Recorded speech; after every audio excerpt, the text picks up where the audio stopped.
Hey history buffs, ever wonder who really held the power in ancient Egypt? Forget what you think you know about the pharaohs. For centuries, a shadow dynasty was quietly taking over. I'm talking about the priests of Amun-Ra at Thebes. While pharaohs built empires, they also showered the temples with gifts, vast lands, mountains of gold, and complete tax immunity.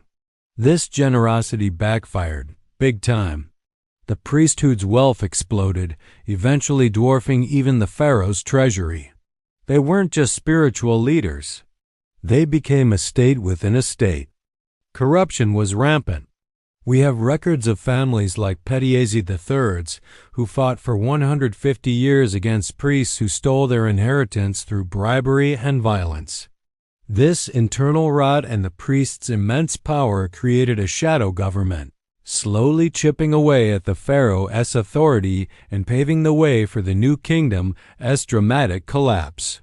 Thanks for watching, and don't forget to subscribe for more hidden histories. Ever wondered who really held the power in ancient Egypt?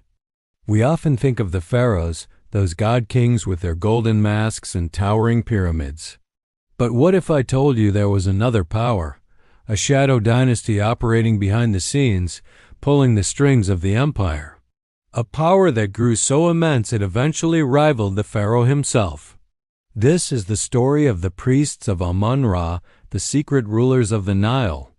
Our story begins in Thebes, the religious heart of Egypt. Here, the temple of Amun-Ra wasn't just a place of worship. It was the headquarters of a colossal corporation. For centuries, grateful pharaohs, celebrating military victories or seeking divine favor, showered the temple with gifts. We're talking vast tracts of fertile land, mines overflowing with gold and precious stones, and entire fleets of ships. The pharaohs even granted them tax exemptions. Imagine a corporation today that owns a huge portion of the country, pays no taxes, and receives endless government funding. That was the Temple of Amun-Ra. Over generations, this trickle of wealth became a flood. The high priests of Amun, who were supposed to be humble servants of the gods, became the wealthiest men in Egypt. Their influence wasn't just spiritual, it was economic and political. They controlled a significant portion of Egypt's food supply, its trade routes, and its workforce. They were bankers, landlords, and industrialists all rolled into one. While the pharaoh was busy with matters of state, the priesthood was building an empire within an empire. Their wealth and power grew unchecked, creating a deep-seated imbalance that would have devastating consequences for the kingdom. So, what happens when a religious institution becomes wealthier than the state itself? It becomes a political force. The high priest of Amun wasn't just a spiritual leader anymore. He was a major political player.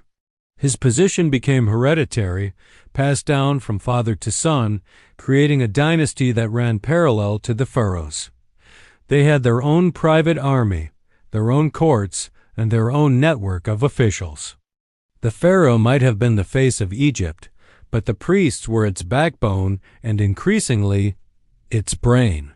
They could influence policy, sway public opinion, and even challenge the pharaoh's decisions. A young pharaoh ascending the throne would find himself facing a high priest who had been in power for decades, with a network of loyalties and a treasury that dwarfed the royal coffers. The pharaoh's authority began to look less absolute and more conditional. With immense power and wealth comes the temptation of corruption, and the priesthood of Amun was no exception. It wasn't just a few bad apples. Historical records reveal a system riddled with greed. We have detailed accounts from a man named Pharaohs III, whose family was locked in a legal battle with the priests for over 150 years. Yes, you heard that right, a century and a half. His ancestors had been granted an income from the temple by a pharaoh, a reward for their loyalty. But generations of priests used every dirty trick in the book to keep that money for themselves. Pharaohs' story reads like a modern-day legal thriller. He documented everything: bribery, embezzlement, forged documents, and witness intimidation. He describes how temple officials would demand hefty gifts just to hear his case. He talks about scribes who would conveniently lose important papyri or altar records for a price. Priests who were supposed to be pillars of morality were orchestrating violent attacks and seizing property illegally. It was a system where justice was for sale, and the priests were the highest bidders.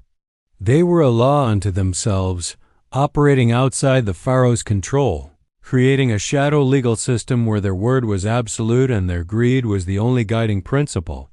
This wasn't just a local problem. It was symptomatic of a rot that had spread throughout the entire religious establishment. This systemic corruption had a profound effect on ordinary Egyptians. Imagine being a farmer, working land owned by the temple. A portion of your harvest, your hard-earned food, goes directly to the priests. But then, a corrupt official demands an extra share, threatening you if you refuse.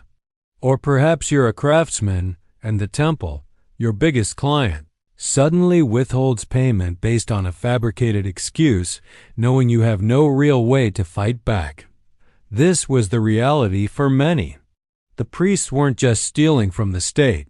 They were exploiting the very people they were sworn to protect and guide spiritually. This widespread injustice eroded public trust and created a sense of hopelessness. When the spiritual leaders are the most corrupt figures in society, who can you turn to? This internal decay weakened the social fabric of Egypt just as much as any foreign threat. The pharaohs weren't entirely blind to this growing threat. Some, like the famous Akhenaten, tried to fight back. He attempted a radical religious revolution, closing the temples of Ammon and promoting the worship of a single deity, the Aten. Was this a genuine spiritual awakening? Or was it a desperate political move to break the priesthood's stranglehold on power and wealth? Many historians believe it was the latter. By cutting off the priest's source of income and authority, Akhenaten was trying to reclaim control of his kingdom. But his revolution was short-lived. After his death, the old gods and the old priests came roaring back with a vengeance, erasing almost every trace of his reign. The failure of Akhenaten's reform proved just how deeply entrenched the priest's power was. They had become an immovable object, a permanent fixture in the political landscape. So, how did this all end? The new kingdom, the Golden Age of Egypt, didn't collapse overnight. It was a long, slow decline, a death by 1,000 cuts. And the shadow dynasty of the priests was one of the sharpest blades. Their immense wealth starved the state of resources. While the priests lived in luxury, the pharaoh struggled to fund the army and maintain the empire's vast infrastructure. Their political maneuvering and corruption created instability and division from within, weakening the central authority of the pharaoh. They had, in effect, created a shadow government that competed with the crown for power, loyalty, and resources. By the end of the new kingdom, the high priests of Ammon and Thebes were ruling Upper Egypt as de facto kings, openly adopting royal titles and imagery. The pharaoh had become a figurehead in his own land. The story of the priests of Ammon is a powerful cautionary tale.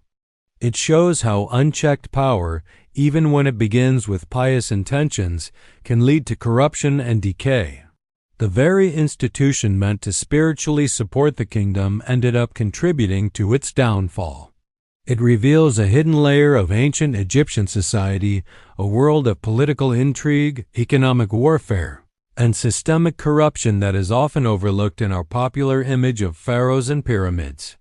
The secrets of the sands tell us that the greatest threat to Egypt's golden age came not from foreign invaders, but from the enemy within. Thanks for watching this deep dive into ancient Egypt. If you enjoy uncovering the hidden histories of the past, make sure to like this video and subscribe to the channel for more. Let me know in the comments what other historical mysteries you'd like to see us explore. See you next time.